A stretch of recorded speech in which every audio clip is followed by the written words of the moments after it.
All right, everybody, thank you so much for coming today. I really appreciate that tremendously. Yes, you can clap, go ahead. Sure, absolutely, yes. The purpose of this conversation today, this forum, is to figure out the value and how we show that value of independent parties, of non-legacy parties. And how, yes, please clap, go ahead, yes. You see it all the time. You see one side saying, other guy bad, therefore vote for me. I know I killed somebody, but he killed 3 people, so vote for me instead. That is what we're looking at right now. We're not looking at what policies or ideas. The Democratic Party is supposed to be about civil liberties. It's not. The Republican Party is supposed to be about lower taxes, lower spending. It's not. Why not? They don't have to be.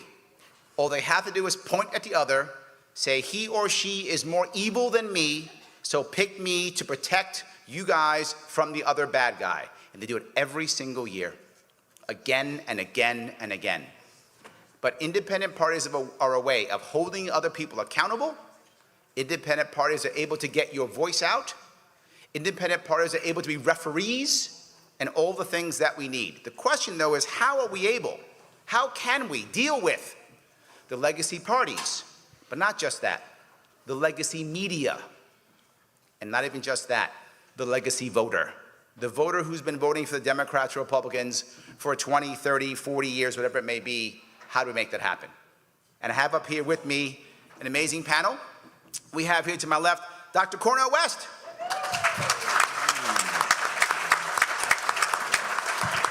You can check out what he's doing at cornelwest.com. Next to him, Mr. Jacob Hornberger. You can see what he's doing at jacobforliberty.com. And next to him, Dr. Charles Belay. And you can see what he's doing at belay2024.com. And at the end, Mr. Lars Mapstead. And you can see what he's doing at lars24.com. I want to ask the first question, if I could. I'm going to ask it, if I could, starting with Dr. West. How do we handle the mainstream media that either ignores or disrespects us? And I know you have seen this personally more than once, disrespecting or ignoring. How do we get around that, or should we even? Let me first say I'm just deeply blessed and honored to be here. The Libertarian Party has a rich legacy, a very, very rich tradition as well. And to be here with my dear brother Larry, who I always keep track of, 62 counties in 1 state. That's the love of the people. That's a deep service in New York, very much so. My dear brother Jacob as well, the Future of Freedom Foundation. I always try to keep track of those crucial voices that he has now for 34 years. And when it comes to my dear brother Lars and brother Charles, crucial, crucial voices.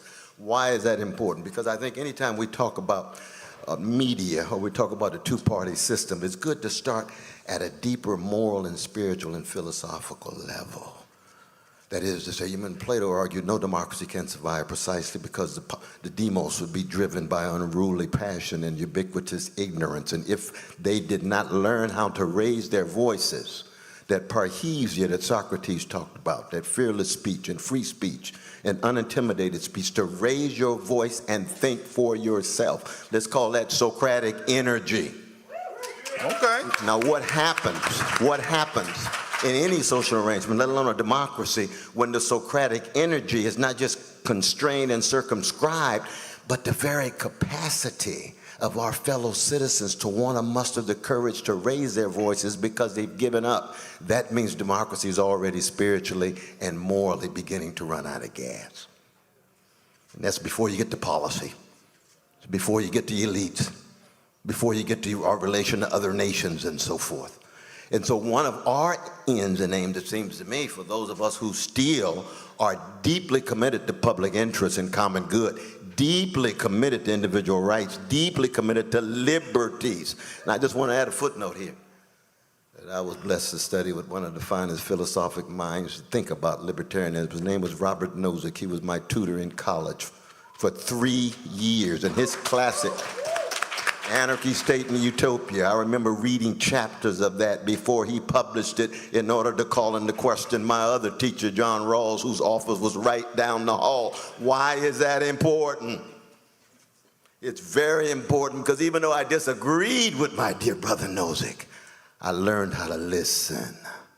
I learned how to wrestle with arguments and narratives and visions different than mine because I had deep libertarian sensibilities. I just didn't call myself a libertarian. Meaning what? Meaning that, oh, lo and behold, even when I read Hayek, I said, oh, that road to serfdom. Yes, he's absolutely right, but there's more than one road to serfdom. Okay, it's not so just hold on. public, Dr. West, but private as well. Why is that important? Because that's the spirit that we have to bring, brother, to our fellow citizens. With humility, not self-righteousness. They've got to see it in our example. I love what you're saying. That didn't answer my question at all, but that's okay. Well, no worries. Okay. No, that's all good.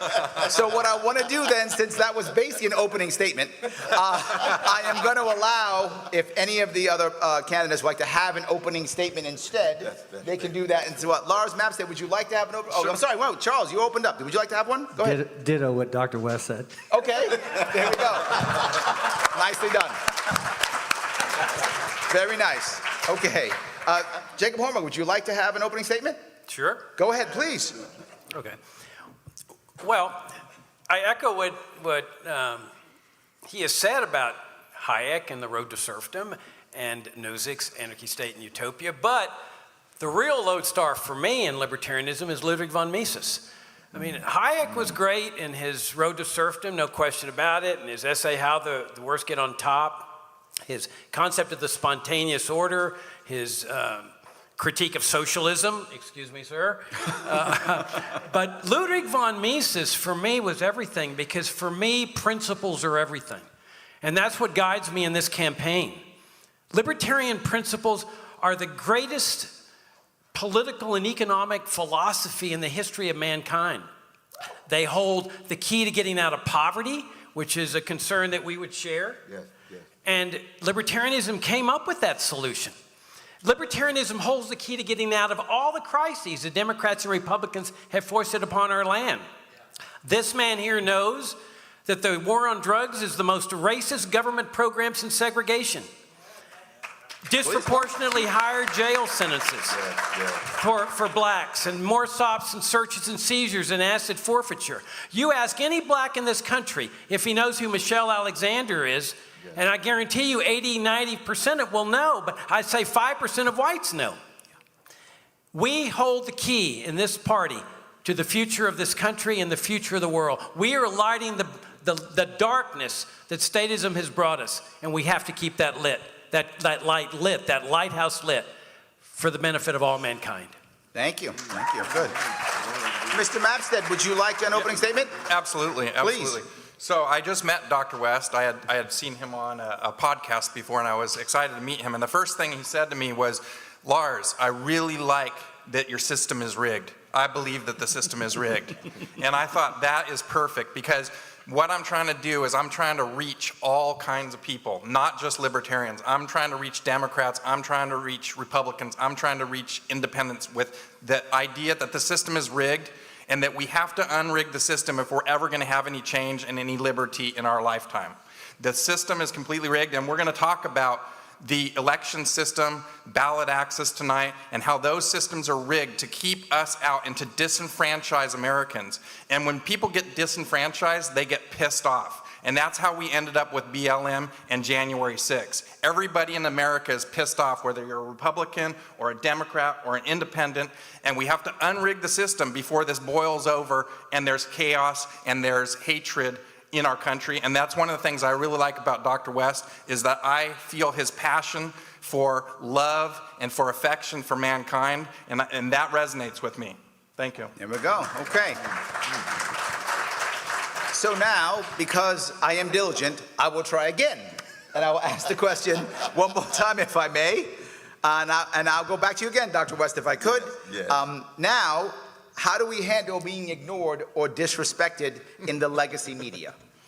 Well, one is, I have been blessed by the mainstream media embracing me at times. I've actually been on CNN True. probably more than I deserve. Now, MSNBC is a little different because of their connection to certain elements in the Democratic Party. And, you know, Brother Sean and the others in Fox News, they have me on all the time. It's true. So I have to be very honest and candid about that. And to the degree to which I have an impact or not, it's hard to say, probably very little, but it's not the attempt to always feel as if you're going to instruct and inspire and delight, to use what, in fact, serious Socratic conversation is all about, but you have to bear witness. The major challenge at the deeper spiritual level at this point is distrust and despair. You can't have a democratic conversation. You can't have a dialogue in public if you have massive distrust and massive despair. That's not just the polarization of our society. That can end up being the gangsterization of our society. That's the triumph of Thrasymachus in Plato's Republic over Socrates. Might makes right. Raw power pushes out morality and spirituality. So again, there's deeper issues than just the political ones. And the degree to which I'm able to gain access to those, I bear witness. But the same is true with independent media. Of course, much of independent media is not that independent. We know that. It's true. Very good. Based on I do appreciate that. Still Thank based you. on how many clicks you get, and so you get the same conformity, you get the same unsocratic preoccupation with trying to be well-adjusted to a mainstream. Democracy thrives when people have the courage to raise their voices critically and freely. Yes. That's fundamental. So I think in this case, what you're saying is, look, when you can get on, get on. Yes, that's right. Just when you can get on, and whatever it is, and then when you can't, go independent. Excellent. If I could then, Mr. Hornberger, please, same question. I'm going to take a different perspective on this question. I think. Surprised. I'm sorry? I'm surprised. You're going to be more surprised when you hear my answer. Okay, let's go. All right. I think the media is right to ignore us.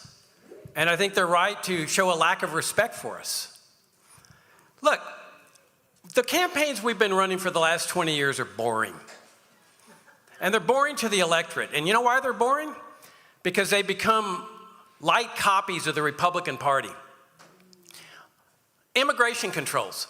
For 20 years, we've been running presidential campaigns that advocate immigration controls. Standard Republican message. In this race, everybody in this race favors the Republican position on immigration controls, with one exception, and that's me, open borders, which is the genuine libertarian principle. All right. Take school vouchers.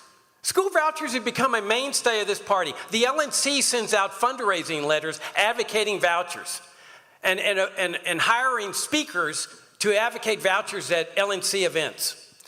This is a classic socialist reform measure that is purportedly reforming a socialist institution called government schools, and we stand for anti-socialism. How can anybody have any respect for that position? We call ourselves the party of principle. This position, vouchers, violates the libertarian non-aggression principle, which is our core principle. It violates the pledge that every one of us take. How can anybody have respect for that kind of position? And the voters certainly don't. We're at 1% in the polls still.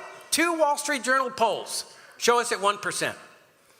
You know, when I ran for U.S. Senate, when I ran 3 years ago, I walked into a Hispanic newspaper in Raleigh, North Carolina, and they said, "What do you stand for?" And I said, "Open borders, abolish all restrictions on the free movements of people." They said, "Sir, we want to do a full-scale interview with you," because they found that to be an interesting position, and it is also the position of principle for the party of principle. Here we go. All right. All right. All right, Dr. Belay, please, same question. I think I'd be a bit pragmatic about this. The truth is that in this particular party since 1971, this party unfortunately has gains about 1% of the vote, a maximum 3.2% of the vote since in 2016 with Gary Johnson, right? If you look at the Republican and the Democratic parties, for instance, the minimum that they received is in 1992 with George Bush at 37% of the vote. Where's the problem? I mean, so where I trained, where I've been instructed, is you always evaluate yourself. You evaluate yourself prior to the race, you evaluate yourself during the race, you evaluate yourself after the race, and then you give yourself a critical critique. What went wrong? Is it a messaging issue? I mean, are there too many messages from this party? Is there a lack of unity in this party? I think this party needs to come together and get behind someone, whoever all of the delegates decide upon, and everybody needs to unify. I mean, look, and also, what actually is the relevance of the mainstream media in this day and age, right? You just saw, I mean, just down the street, the LA Times. Look at all the layoffs. You have AI coming about. Where are we going to get our news from in 5 years? Is it going to be people? Is it going to be an instrument? Who owns this instrument? These are the things we need to be focusing on. Excellent, thank you. Excellent. Mr. Mapstead. Thank you so much. We have to take every opportunity to spread the message of liberty, whatever it is. So if I'm approached by media, I'm taking it. I've been on podcasts large and small. I've been on radio stations all across the country. And my message is resonating. In fact, I went to Mississippi this summer with Spike Cohen. He was investigating a murder of a young man in Mississippi. There was a racial murder. And I went down there to support the family and to support finding justice for this young man. And while we were there, we did a radio interview with a very Republican radio personality. And as he was going, he was talking about unrig the system, and he loved all my economy stuff, but he didn't like any of the issues that were not Republican. But he said, so this thing about the unrig the system, he's like, I could see how Democrats would really want to unrig the system. And then he started thinking about it, and you could see the wheels turning in his head, and he says, you know, Republicans also want to unrig the system. And I said, yes, everybody in America is fed up and they're ready to unrig the system. So we have to take every opportunity that we get to get our message out, to spread the message of liberty.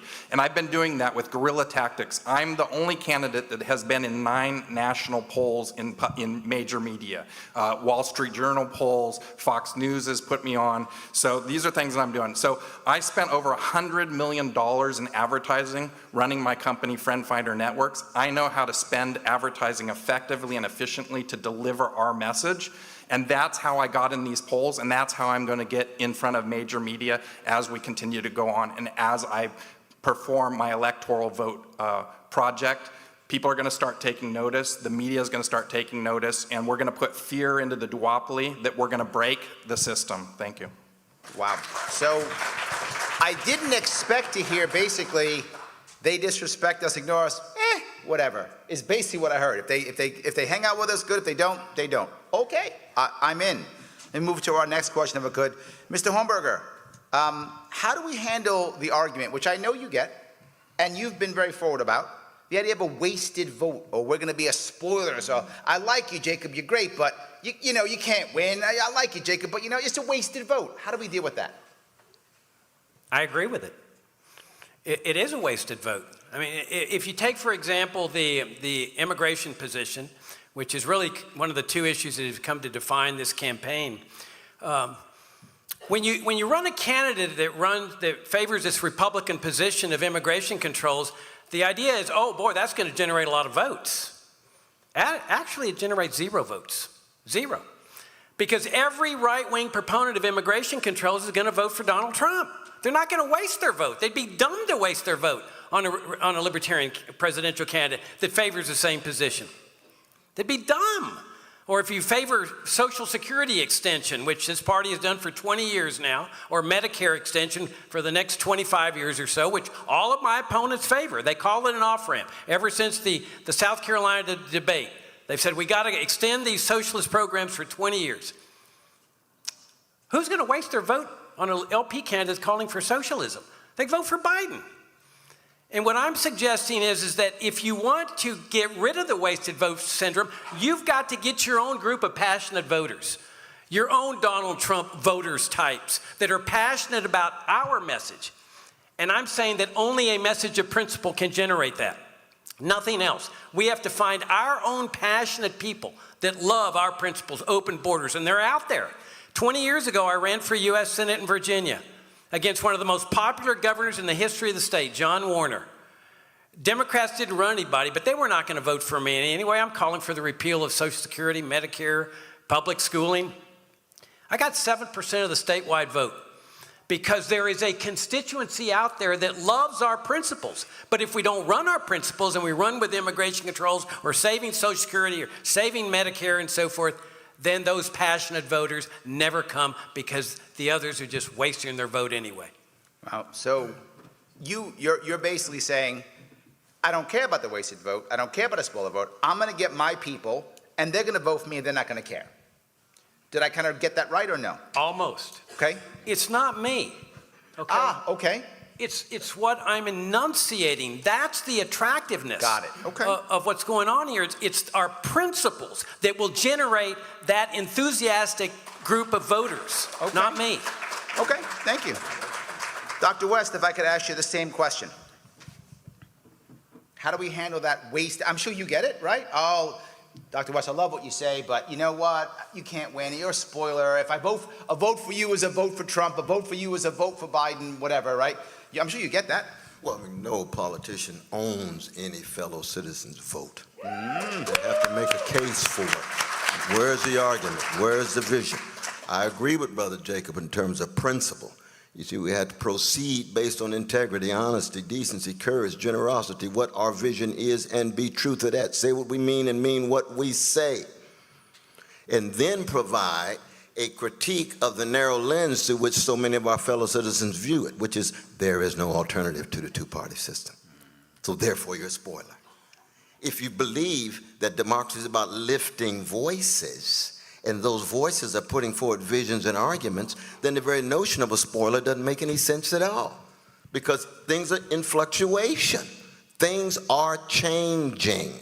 And they're changing precisely because people are courageous enough to raise their voices, to organize, provide alternative visions of the world, to authorize different kinds of futures, and to say it in such a way, and here we can go to Aristotle, with logos, argument, with ethos, character in the speaker, and with pathos, something you're willing to sacrifice for, something you're willing to take hits for.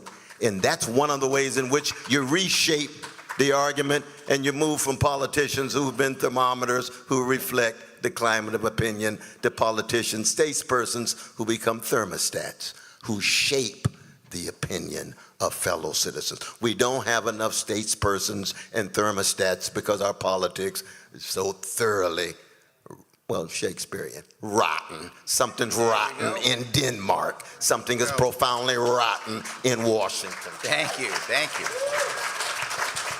If I could go to Dr. Belay, the same issue. I mean, again, you are in a state that is very one-sided. People have to tell you, I can't vote for you because to vote for the other guy. You got to hear that, right?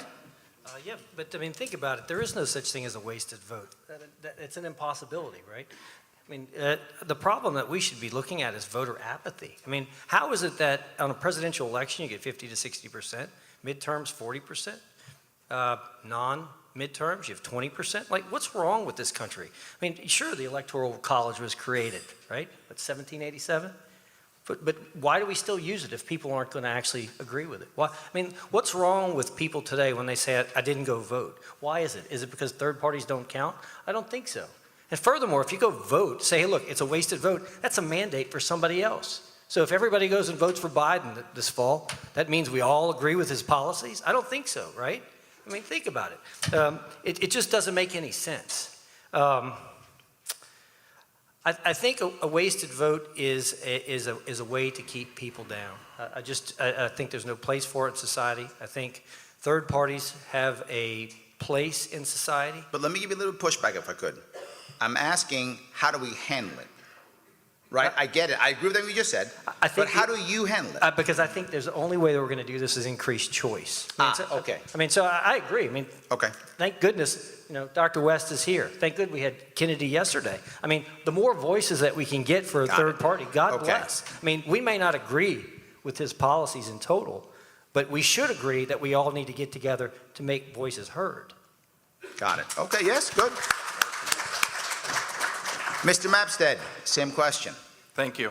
Ladies and gentlemen, this election is too important to vote for a Democrat or a Republican. Yes. We have the illusion of choice in America. The choices that we're going to be foisted upon is going to be Donald Trump and Joe Biden once again. And I have become so disillusioned and so jaded in this system. All my life, I had to vote for Clinton or Bush. And I'm so jaded right now that I believe it's going to be Jared Kushner versus Hunter Biden in 2028. The reason that we have a problem, our votes don't count, is because of winner-take-all laws, because of ballot access laws, because of all the barriers that are put into place by the duopoly to keep any other voice out.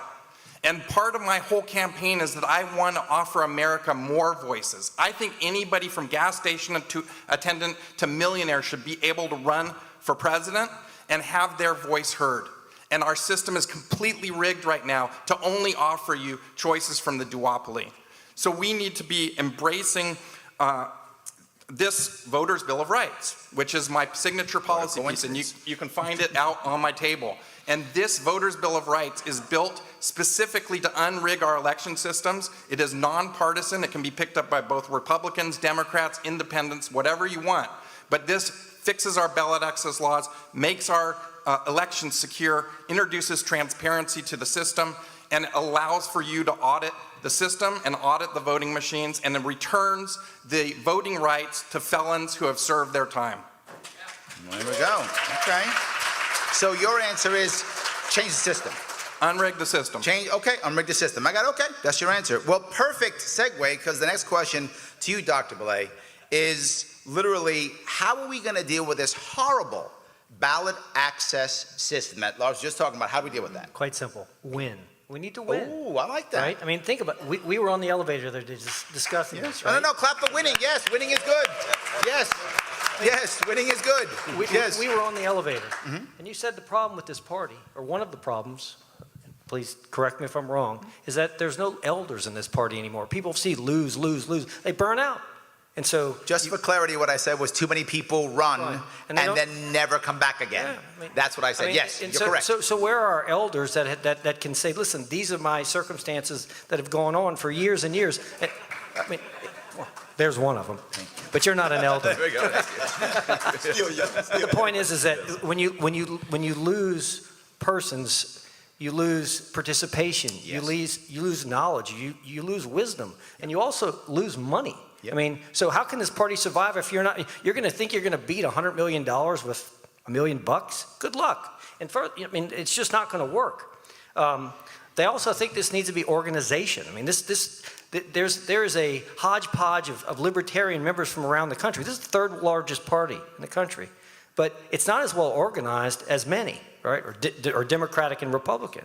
Consequently, the right hand doesn't know what the left hand is talking about in some cases. If you're going to beat these guys, you need to start earlier in this. We need to find a candidate. Say, listen, this is what needs to happen by X date, by X date, by X date, and that way you can go about and win. And when you continue to win, you draw people into your party. People begin to listen to you. Media begin to cover you. And then things begin to take circumstance. I like that. Look at that.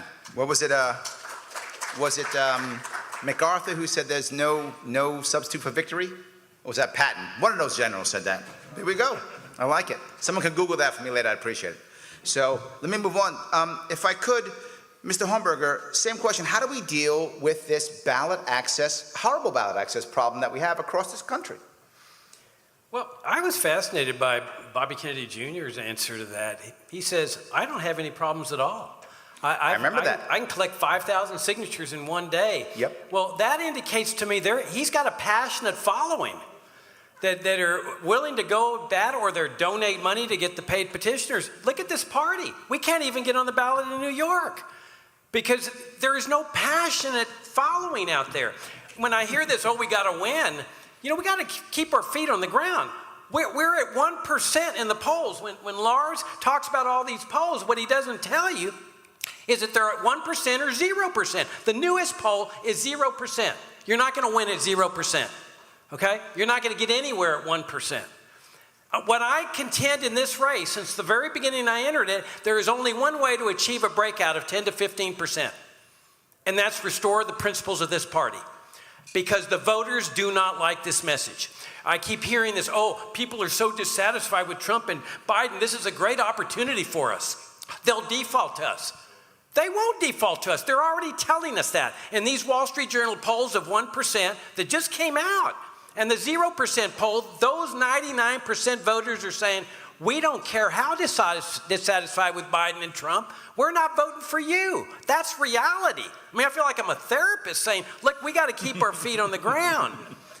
The only way to achieve a major breakout, and I contend that breakout is possible, is what I did in Virginia 20 years ago when I ran for U.S. Senate. And that is find our own passionate voters. Anybody here that knows somebody in North Carolina, talk to them about what we did when we went to the black neighborhoods of Wilmington, the poorest black neighborhoods.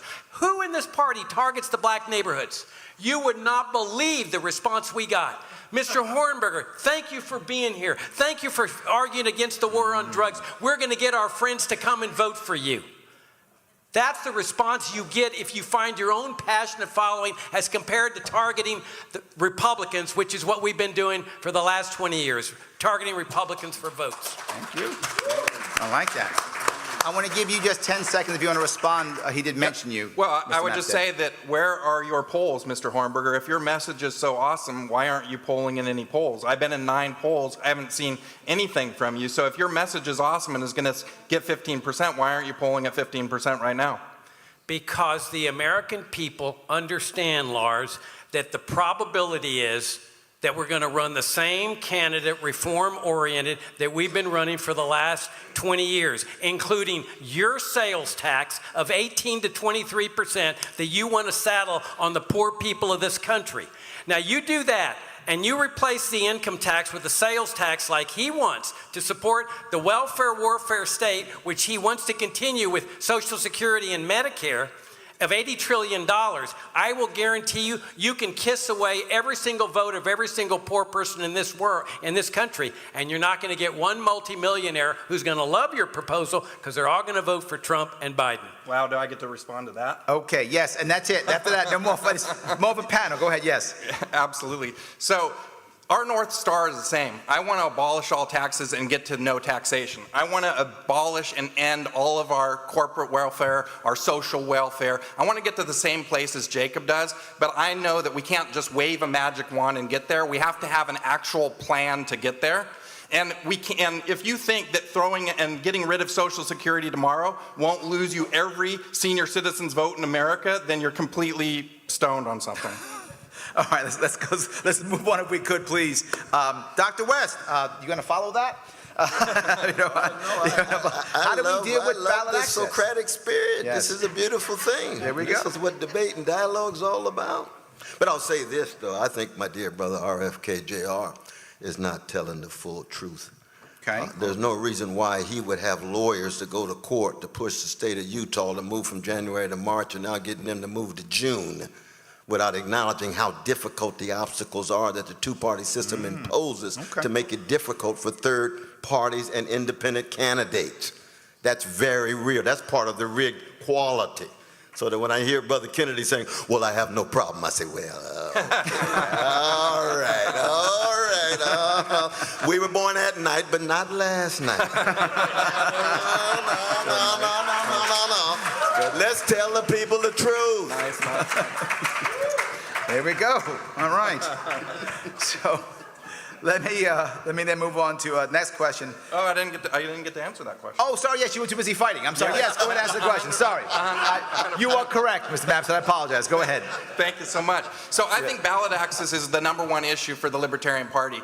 We can't win elections if we can't get on the ballot. That is the #1 issue. And so I talked about how I want to win an electoral vote on election night, and 2 states are prime candidates for that, Maine and Nebraska. So I went to Maine and I talked to the Maine chair and I said, hey, I want to make sure that I'm on the ballot here in Maine so that we can win this electoral vote on election night. And he said, oh, that's great, but we don't have ballot access. And then he went on to tell me how all the libertarians had been deleted from the voters' rolls and that they had to do all these legal wranglings in order to get back on the ballot.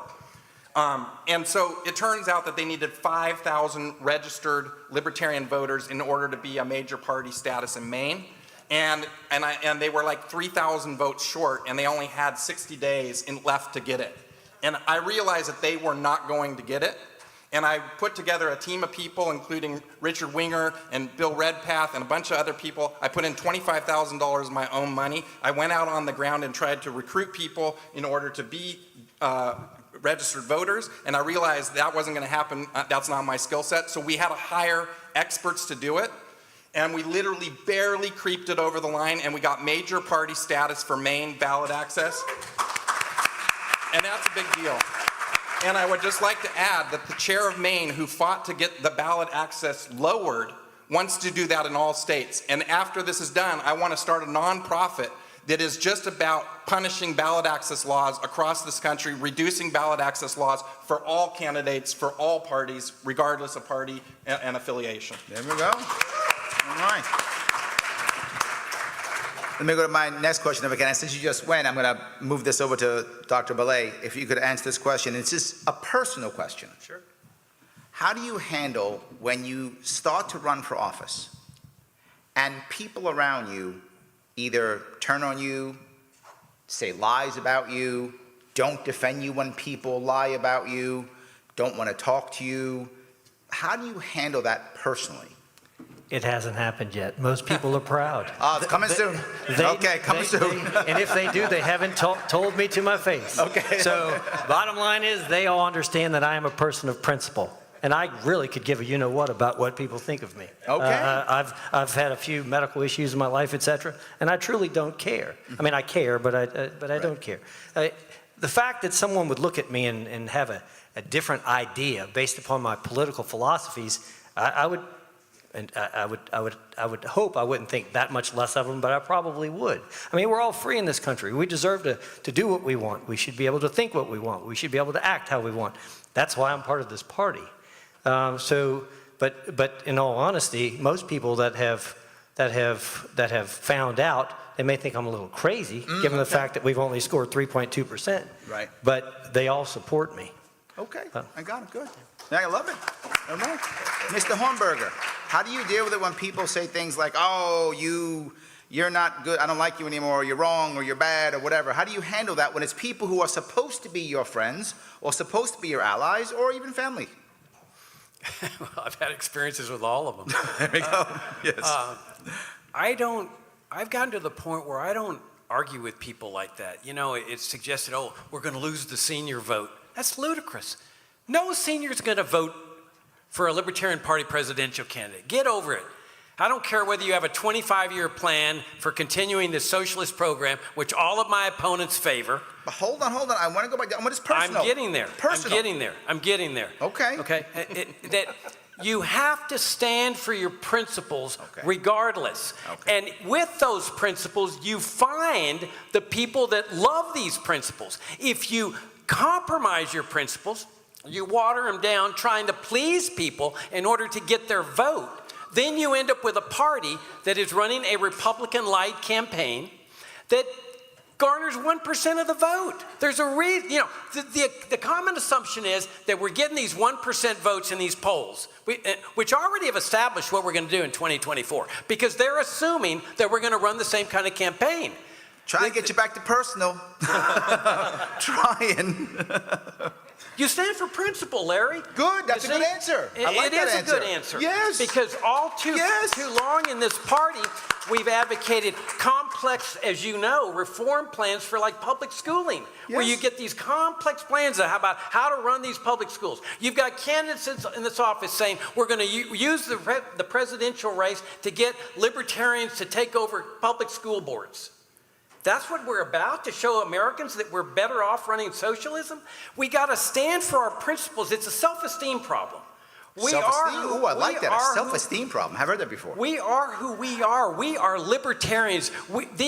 Our principles are not liabilities. They're not albatrosses, as has been ingrained in us for 20 years. These are our greatest assets. These are our weapons that we carry into battle. We need to fight as libertarians, and that means rejecting reform, rejecting all these sales taxes and so forth, rejecting Social Security saving, and stand for liberty. And that's how we find our passionate voters. Okay. So, Dr. West, how do you handle that? I mean this, you can do a little what Jacob did, but also, please, do personal too, if you would. Yeah, see, I would argue that Brother Jacob's claim is a necessary but not a sufficient condition. Okay. The Socratic legacy of Athens teaches us that if you solely stand on principle, the hemlock is waiting for you. Ooh. And the prophetic legacy of Jerusalem teaches you if you stand solely on principle, the cross is waiting for you. In the middle, there's Cicero. In the middle, there's practical wisdom and prudence that teaches you jazz-like improvisational, flexible ways of engaging the world. So you still adhere with principle, but you can still speak to people where they are, given the changing circumstances and conditions under which they live. And we can't be in politics and solely with Socrates and Jesus. You've got to keep your Socratic dimension, keep your deep commitment to love of the least of these and going into the temple and running out money changers, not because you hate the rich, but because you are committed to treating each and every person in a dignified way, no matter what color, gender, sexual orientation, national identity, the Imago Dei that sits at the very center of a great tradition. Hebrew scripture, Bible, and so that in that sense, I'm with my brother in part, but it's got to be more than just standing on principle, my brother. Do you accept that? No. I'm surprised. What? That's good. I'm surprised. You surprised me again, Jacob. Oh my God. This is surprise day. Oh my God. Twice in a row you surprised me. Nice. Go ahead, Jacob, please.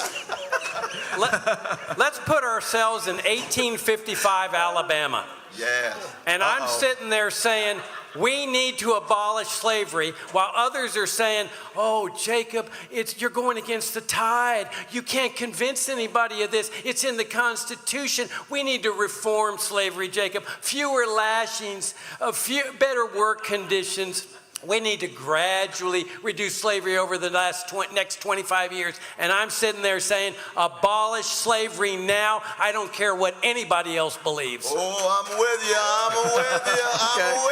Okay. But let's look concretely. Frederick Douglass has a choice between a liberal slaveholder and a conservative slaveholder. He's an abolitionist, like you say. He founds a third party called the Liberty Party. That Liberty Party also encounters a figure with 1 year of formal education with Shakespeare in one pocket and the Bible in the other, named Abe Lincoln. And he says the only way you're going to break the back of this barbaric system is not just standing on principle. You're going to have to come up and putting people in motion to be able to result with the abolition of slavery. That's the prudence. That's the practical wisdom. You can't talk about Lincoln without talking about Douglass. You can't talk about Harriet Tubman without talking about Lincoln. All right. Okay. All right. So I am so sorry, Mr. Mapstead, you have to follow that. I'm so sorry. Awesome. You have to follow that. But it is now your turn to follow that. Well, I'm gonna come at it a little bit different angle. So I have two very good friends that are hardcore Republicans, and I have two very good friends that are hardcore liberal Democrats. And before I was running and I used to have time, I used to go to lunch with these people. Now they haven't seen me for like 5 or 6 months. But the thing is I would have political conversations because these are my very close friends. And I was a little bit afraid to have political conversations with my very close friends because they might start hating on me and telling me I'm a jerk and that sort of thing. And what I found is because I have such a good relationship with these gentlemen, that I can have a regular conversation with them. I can listen to them where they're at. I can meet them where they're at, and we can find mutual agreement where they're at. And that's what we have to do in the Libertarian Party. We can't just be shouting at people and telling them they're wrong. We have to meet them where they're at. One of the questions that I love asking people is, do you think that the government spends the money that it takes from you wisely and efficiently? I never get anybody that says yes, whether you're a Democrat or a Republican, and that's a place to start a conversation. That's a place where I can start bringing liberty into the conversation. Nice. Thank you. Excellent. All right, let me go to, this is a question that I was given after yesterday's conversation, so I want to bring it up now if I could. And I'll start as if I could with Dr. West. What does a peace foreign policy look like? When it comes to foreign policy, what does a peace foreign policy look like? It means that we have to acknowledge that it's always difficult to preserve precious individual liberties in an empire that's preoccupied with dominating the whole world. So that the militarism abroad, Yes. with all the resources flowing in that direction, make it very difficult to come back home and act as if you want militarize the border. We see that in John Washington's wonderful book that you were alluding to on dealing with borders. Militarizing various sites and schools. I spent a whole lot of time in poor schools. There's more police in the schools than there are nurses. You see, that's pretty spiritually decadent in terms of our precious children. I don't care what color they are.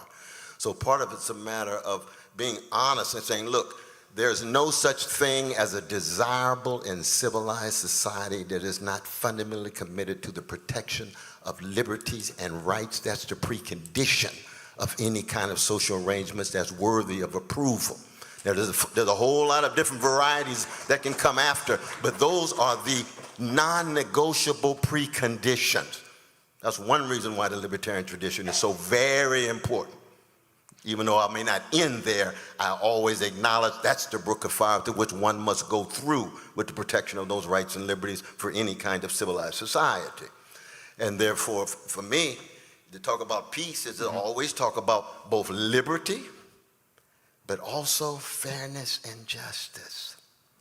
And how we wrestle with that is we'll never reach a full consensus on it. Brother Jacob and I can have a wonderful argument, mediated with cognac and a whole lot of other things and having a good time and learning from each other, but it doesn't mean that we're going to reach a unanimity on it. But the question is, can we somehow be committed enough to say that, lo and behold, there's certain non-negotiable prerequisites like liberties and rights and like fairness and justice. Well, and you can't do that with an empire obsessed with profit abroad, obsessed with oligarchs and plutocrats tied to that policy, and with the Pentagon in love with arm manufacturers and arm manufacturers in love with the Pentagon. So, please, yes, please. If I understood this correctly, you were even talking about to have a peace foreign policy, you also have to have a peace domestic policy. Did I get that right? Absolutely. Excellent. There we go. Hand in hand. There we go. Excellent. So, Mr. Holmberger, please, same question. What would a peace foreign policy look like? Well, when I announced my candidacy, and you can see it at jacobforliberty.com, I gave two reasons I was running. One, I want to be free, and the second was I want to bring an end to the federal killing machine. Martin Luther King said this is the greatest purveyor of violence in the world, this government, and he was right. And I saw it firsthand. I went to Virginia Military Institute. I was an infantry officer. I saw what the Vietnam War was doing. 58,000 of my generation killed for nothing, including many blacks who were conscripted to serve, to fight for freedom while there was segregation back here at home. That was the free society they were being forced to die for. They destroy Muhammad Ali's life, or at least the prime of his career, because he was objecting to this crooked and corrupt war. What I'm saying is that to end this thing, you not only have to bring all the troops home. He's absolutely right about the empire and domination. You've got to bring all the troops home, discharge them. They're not necessary. Abandon all foreign military bases, but you got to do more. You've got to dismantle the national security establishment. That is the root of this problem. That is the Pentagon, the CIA, and the NSA. Worst mistake we ever made in this country was converting the federal government from a limited government republic that was limited to the powers in the Constitution and the Bill of Rights to a totalitarian form of governmental structure that assassinates people, including John Kennedy, as Bobby Kennedy Jr. has had the courage to point out, along with Martin Luther King and Patrice Lumumba and General Rene Schneider and any others. That's what we have to do, and I'm not the only one who has said this. Frank Church, who is head of the Church Committee, said the same thing. That you can get out of Vietnam, it won't make any difference. They'll have a whole slew of other foreign wars to start with. You've got to get rid of the national security state and the domestic empire of bases, of military bases. Now we're talking about a genuinely free society. There we go. Thank you. Dr. Belay, please, same question. What does a peace foreign policy look like? It's hard to follow these two because they said so eloquently. But that's my beliefs are the same. I mean, I'm a physician. I believe in life. Life is sacred. We don't realize how short time we have here on Earth before it's taken away. I mean, how can you advocate for continuing this war machine post-World War II? I mean, what right do we have? And furthermore, if you're going to try to justify this by some economics, every country ever with colonialism has failed. I mean, look at England, and it's fallen to pieces. I mean, compared to where it once was. France, Spain, Portugal, you name it. I mean, the continued spend at $34 trillion in debt now, much of which is military spending, so that we can police the world makes absolutely no sense. I mean, we need to bring people home. We need to close a lot of bases. We need to keep our country safe, but there's no reason that we need to be the policemen of the world. Okay, good, all right. Mr. Mapstead, same question. Thank you. We have to stop funding wars and start funding peace. Bottom line. How many of our freedoms have we given up because of moral righteousness on one side of the aisle or the other? They use moral righteousness for war all the time. They tell you that we're going to go in and we're going to deliver democracy to these other countries. We do not deliver democracy to these other countries. What we deliver is death. I am tired of my tax dollars being taken from me and used to drop bombs on kids in faraway lands. I'm completely over it. We have to end our military state. We have to end our coercion, pushing our agenda on other countries. We do not like it when the left and the right tell us how to live our lives. Imagine if you're in another country and America's military comes rolling in and tells you how you have to live your life at the end of a gun, a real gun. Not just a political push gun. This we have to stop. This is very important, and we can do this by lifting people up, by growing the GDP of America. We can lift up all other countries by allowing for free trade, by getting rid of all the barriers to free trade. Let the free markets lift up the world, and we can stop a lot of these wars. We just have to end the coercion, because that is what is dividing not only America, but the world. We cannot even police Detroit or San Francisco. How the hell are we going to police the rest of the world? Okay. I do want to do one more question before we go to closing statements, and it's about what we're doing now. I'm start with Dr. Blay, if I could. We have often been pushed out, ignored when it comes to debates. Been very common. There's a commission on presidential debates right now, which the Republican Party now has abandoned. Right? They have abandoned it now, so who knows what's going to happen. We have Trump not even showing up to debates. We have Democrats not even doing debates. So what do you feel about supporting, either opening up presidential debates, or what do you think about the Commission on Presidential Debates? Dr. Blake, would you please start? I'd have to commend Fair and Equal. I mean, we need more. I mean, we need more ability. I mean, and there's no reason in this day and age, whether you use Facebook, Twitter, I mean, just name the alphabet soup. There's a means to get the message out. I mean, we're not living back where we have to singularly look at one particular television station for this. And it doesn't require a tremendous amount of effort. It doesn't require a tremendous amount of cost. I mean, this microphone probably costs $10 on Amazon, right? This just insulted our AV team, but fine. But the point is that there needs to be more input from people, and it does not need to be a costly endeavor. Now, getting people to watch, getting people to participate is a whole nother issue. But I don't see it as being that difficult. The problem is getting some degree of unity. And I think you're going to see that now with third parties. I mean, look at it this year. Look at the number of persons outside of the mainstream duopoly that actually want to participate. And what, 120,000 people have signed up for something that's coming up later this week? Yeah. I mean, that's pretty good. Sure. I mean, we need much greater, but I think we're making headway. That's a hell of a lot more than you'd have 20 years ago. Okay, excellent, thank you. Mr. Hornberger, what about that? Do you support opening them up? What do you think about the commission? I think it's much more important that this party engage in some serious soul searching rather than focusing on getting in the debates. Okay. You see, that the whole notion has been, oh, we're at 1% because we didn't get into the debates. I challenge that.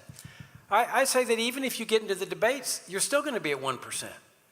Because it's this message of reform and Republican light that voters don't like. We've been running this message for 20 years, but we don't listen to the voters. They give us the 1%, or give us in these 28 polls that we've heard about, 1% or 0%, and we say, oh, it's because we're not in the debates. Pure nonsense. We have a candidate in this race that buttresses my point. He ran for U.S. Senate. He got $30, $40 million of free advertising. He got into debate with a United States senator, widely televised all across the state and all across the country. He ended up with 2% of the vote. He is one of the most eloquent proponents of reform in this party. It's the message we need to concentrate on. I'm saying that if we restore our principles, our founding principles, open borders, abolish Social Security and Medicare and socialism immediately, restore faith and freedom and voluntary charity instead of the coercive apparatus of the state, dismantle the national security state, separate health care in the state, money in the state, education in the state, economy in the state.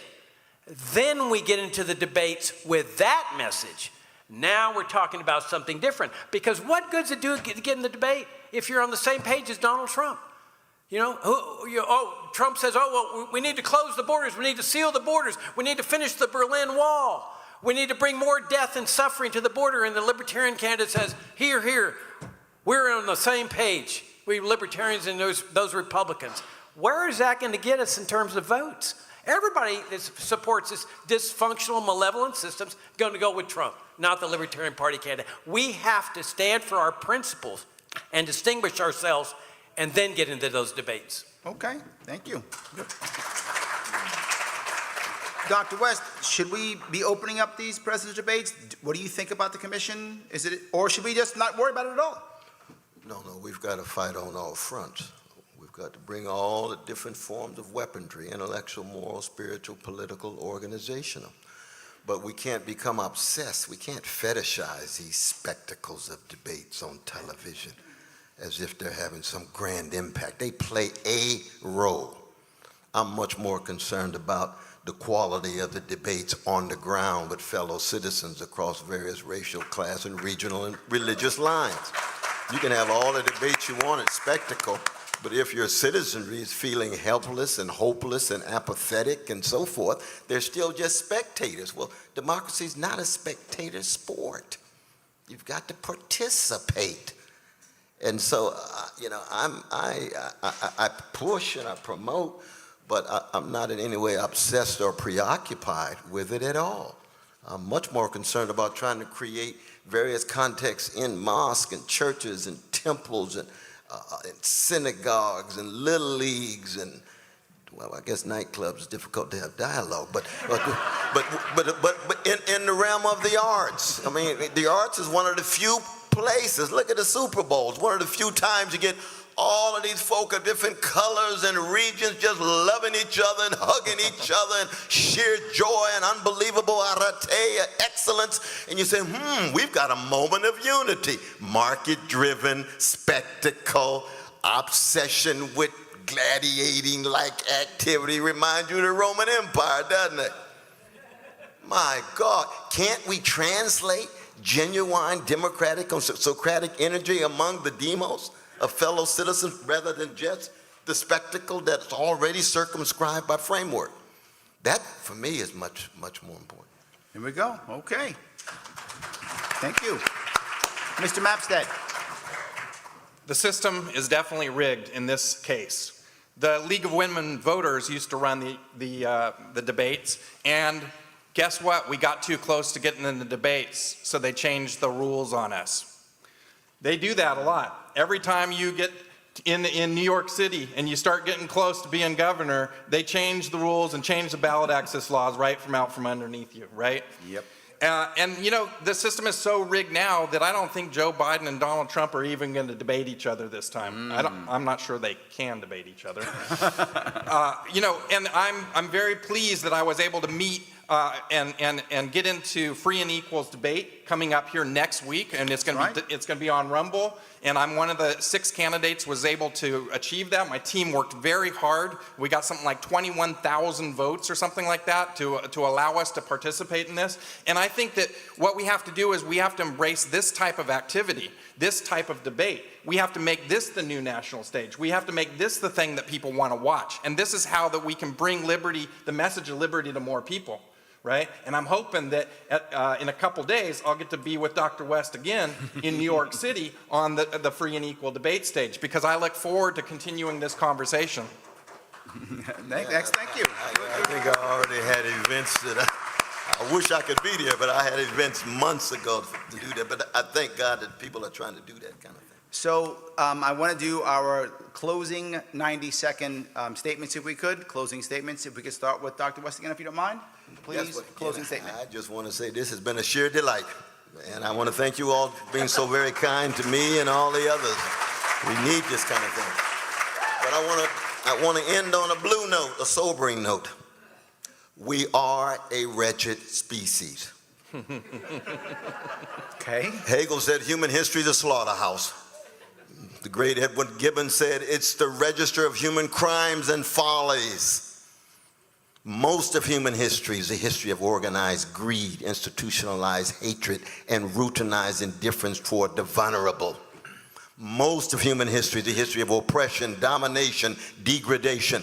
What is marvelous about our species is that we have the potential and the possibility of being wonderful alongside our wretchedness. And being wonderful means moments of interruption and disruption of the dominant tendency of organized greed and hatred. What makes democracies so majestic in effort is their attempts to create these moments of interruption, given the history of kings and queens and monarchs and suzerains and dictators and oligarchs and plutocrats. How do we sustain those moments of interruption? We're in a moment now where more and more of our fellow citizens, especially our young people, are wondering whether the only thing left is self-destruction of planet, self-destruction of democracy. 10 seconds. And the answer is a love supreme. A love supreme. Because democracy at its best is the love of truth, the love of beauty, the love of goodness, and the love of liberty. Thank you. Thank you. Mr. Hornberger, if you would, 90 seconds, please. Yeah, you know, there's people in this party that are happy with the 1%. And we already know the results from these polls. If things haven't changed over the last 3 years among voters, they're not going to change over the next 8 months, unless we change directions. And that's what I'm calling for. A restoration of the founding principles of this party and a change in a completely new and dramatic direction, giving the American voter something they're not expecting this time around. We target in our elections people like here at this convention, okay? White, middle class, upper middle class people. This is a radical philosophy. They're not going to vote for this message. We need to look at the downtrodden, the people that are really victimized by this. When I told you I got 7% of the statewide vote in Virginia with this message of principle, it didn't just happen. I targeted black voters because they know where we stand with respect to this racist war on drugs. I walked into the office of one of the most prominent black ministers in this country, John O. Peterson. He got elected to the African American Hall of Fame. He was a minister of the Alfred Street Baptist Church in Alexandria, Virginia. And I said, Pastor, he didn't know me. I said, Pastor Peterson, this is what I stand for. And I gave him open borders, abolish the welfare state, get people off this dependency. It's been horrific for people in the black community, dependency on government largesse. And he said, Mr. Hornberger, I'm going to endorse your candidacy. I want you to take this letter of endorsement to every black minister in this state. And I did. And that was a large part of my 106,000 votes.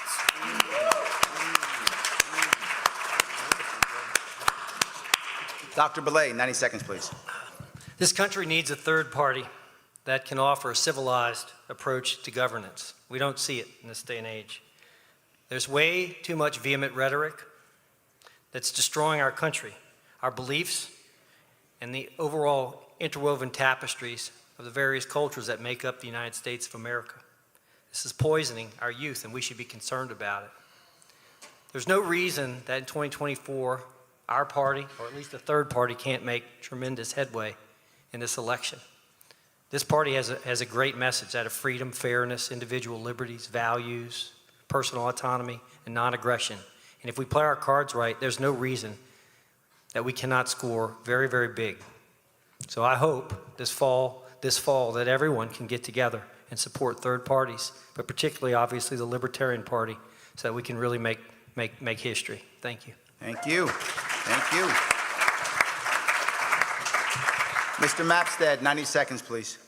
Thank you. I'm trying to do something different for the Libertarian Party. I'm trying to bring a win for the Libertarian Party. For too long, we've been at 1 to 3% like Jacob is talking about, and if we don't do something different, we're going to end up at 1 to 3% again.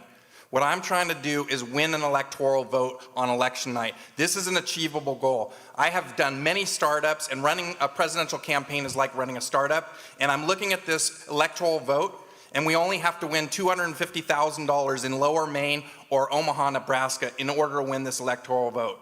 This puts a win on the map for libertarians on election night and gets the media attention that we need. It will get $30 to $40 million worth of free media attention, and people will Google, what is a libertarian? And that's how I found that I was a libertarian. I want everyone in America after election night to Google what is a libertarian, and this is going to grow the party and drive massive donors to our party, and this is what we need in order to grow our movement and spread the message of liberty. We have to do something completely different.